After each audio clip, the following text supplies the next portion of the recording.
Hello everyone, welcome back to my channel. Now I discuss to you, or I want to share with you some benefits of our one of the usable ingredients in our kitchen, like baking soda.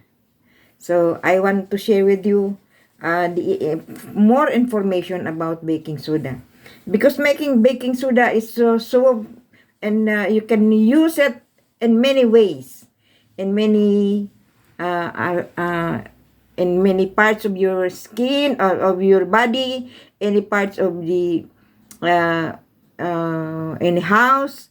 So you can use it. It's it's a super cleaner. Like baking soda, as I told you, so many information about baking soda. One of this uh,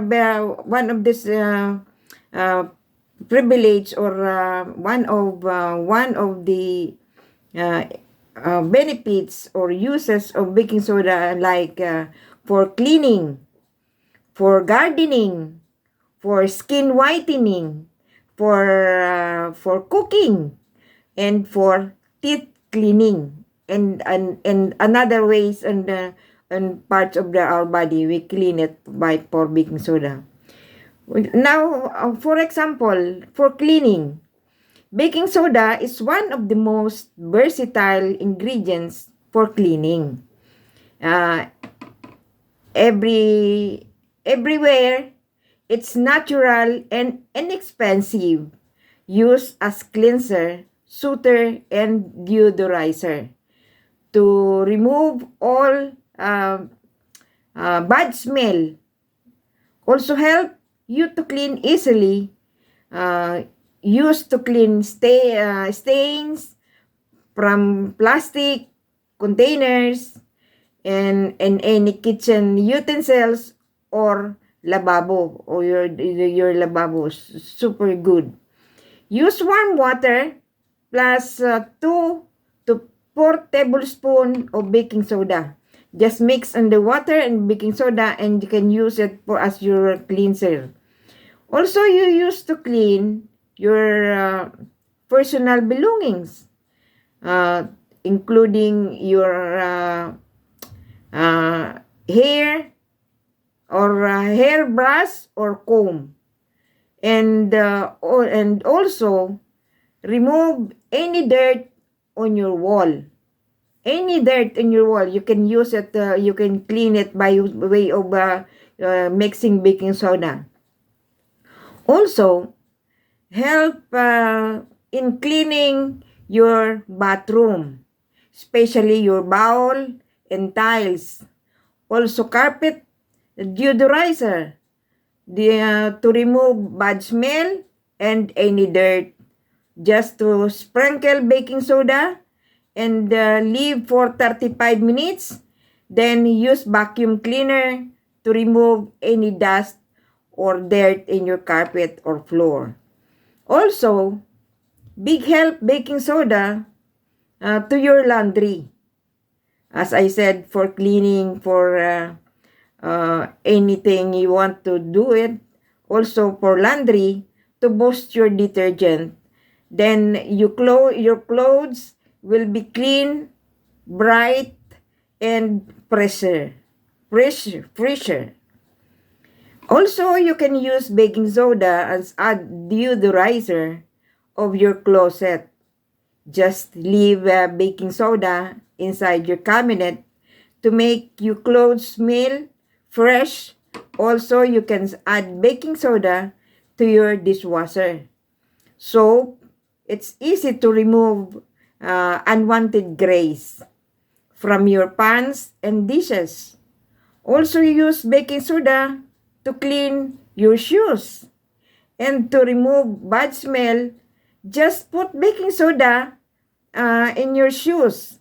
But sprinkle baking soda inside your shoes, and to remove your bad skin, unwanted in your shoes, bad smell, and also you or also making clean your shoes. You can add baking soda to your dishwasher out also. And to remove unwanted grease, as I told you, from your pans and dishes. Also baking soda to clean your shoes. And to remove bad smell, just baking soda in your shoes aside for cleaning. Baking uh, aside for cleaning, baking soda good for teeth cleaning. Just in a bowl or on a your toothpaste on the toothbrush. Just mix baking soda and water.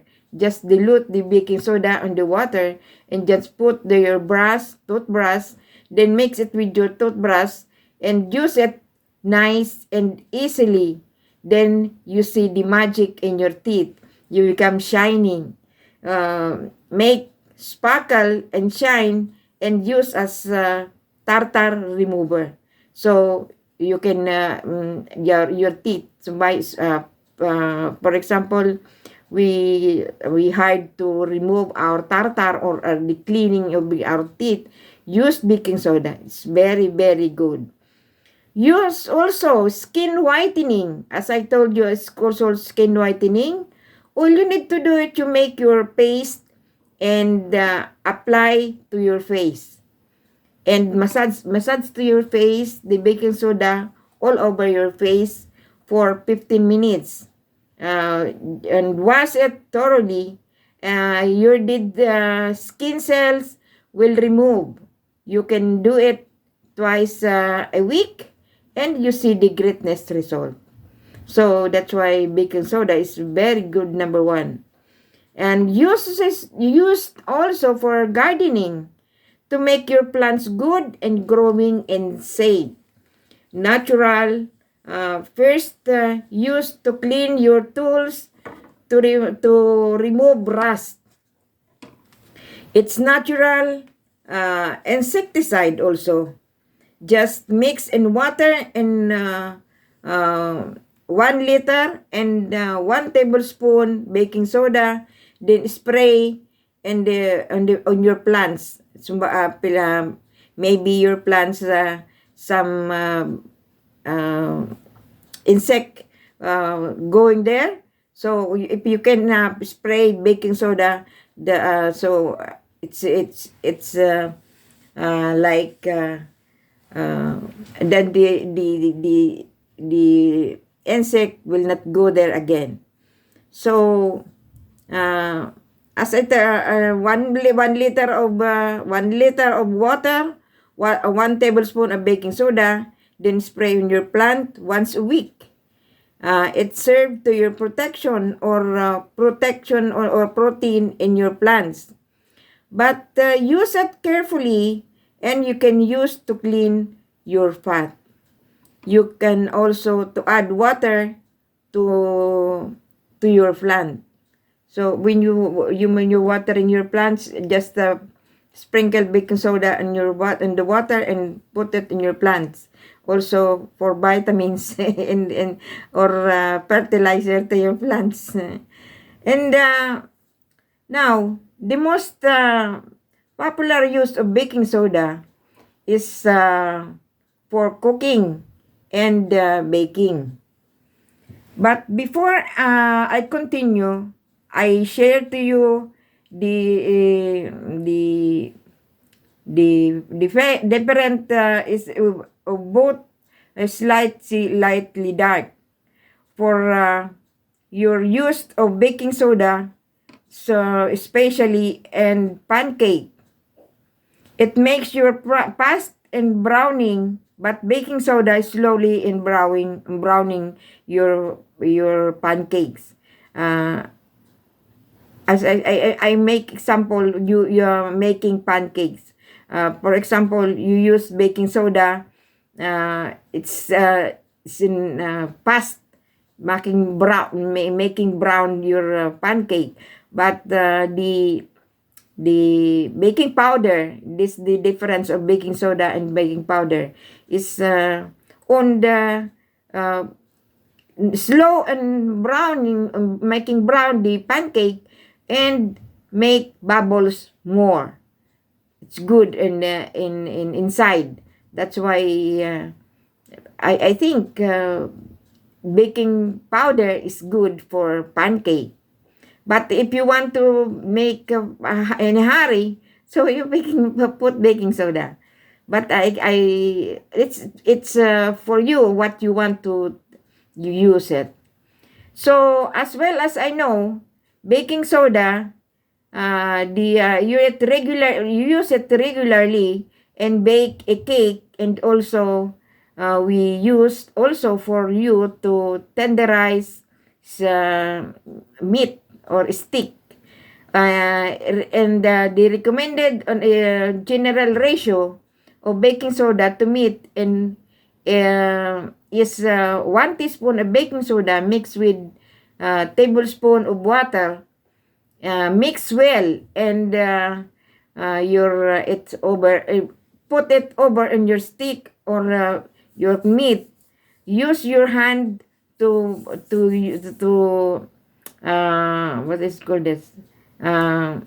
Was making use your hand to on the meat to all the surrounded meat, the meat make all over the meat. Well, make baking soda, and for it over the stick, as I told you, put it over the stick and your hand, and then eventually to make it evenly distributed the baking soda, and both sides, and let it marinate. But before you cook the stick, wash it first thoroughly. You can use vinegar to remove the baking soda smell of baking soda or the taste of baking soda. So that's why you wash it thoroughly first.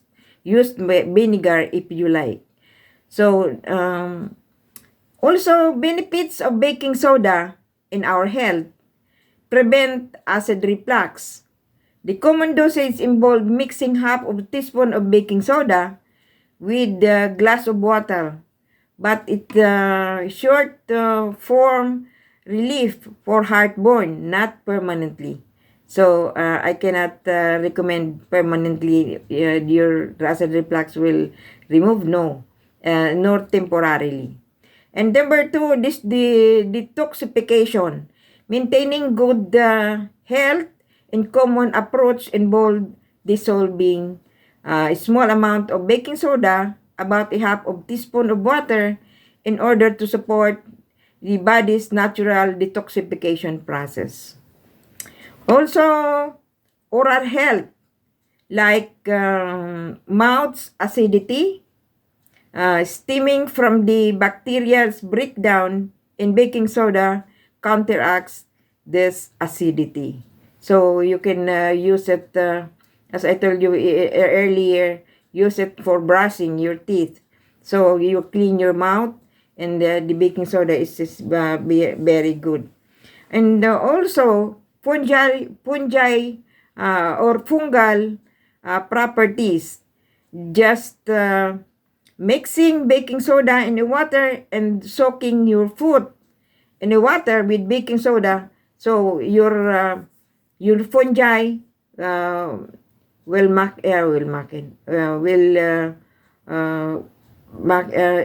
gagaling na siya, will heal it, the baking soda, by use of baking soda, the fungi. Also may relieve UTI. Just take water, put little baking soda, and drink. And some person, I think, drinking out, but not regularly. May treat canker sores. Yung pong ating mga singaw. Yun po tawag doon, canker sores.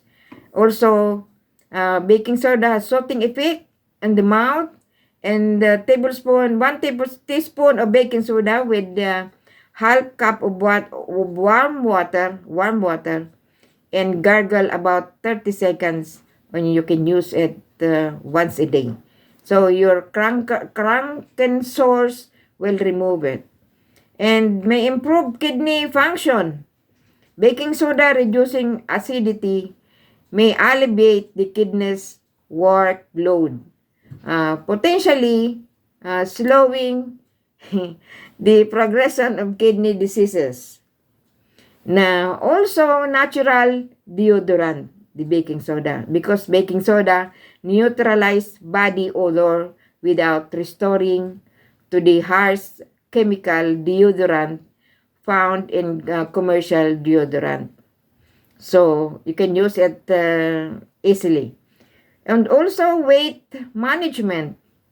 But as I said, if you are not sure using baking soda, you must consume moderately, and consult your doctor first to avoid any problem, especially in your have existing health concern.